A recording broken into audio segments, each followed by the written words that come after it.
আবারও ডিনারে কি করব এই নিয়ে তো লুচি করার জন্য এই যে আমার এখানে সব রেডি হয়ে গেছে দেখতে পাচ্ছ।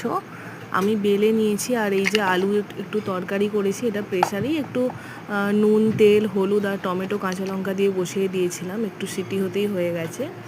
কারণ ময়দা মাখতে মাখতে তো আর ভিডিও করতে ইচ্ছা করে না, আর আমার অত কোনো সেট করার ব্যাপারও নেই যে কিছুতে সেট করে রেখে পুরোটা তুলবো, তাই হাতে করে ধরে ধরেই আমাকে এটা করতে হয়।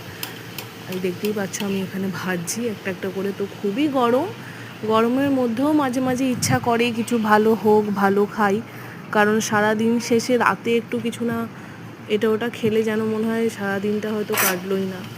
যাই হোক, তো তোমাদের সবার কি রান্না হচ্ছে তোমরাও আমাকে জানাও, আর আমি কি করছি সেগুলো শেয়ার করছি। দেখো, তোমাদের নতুন বন্ধু হিসাবে আমার নতুন এখানে জয়েন করা।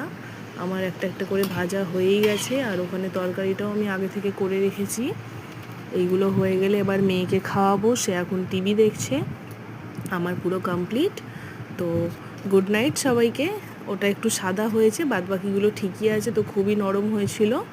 তরকারিও রেডি, তরকারিটা আমি আগেই করে নিয়েছি, তারপর আমি বেলে রাখা লুচিগুলো ভাজলাম। তো টাটা, সবাইকে ভালো থাকো।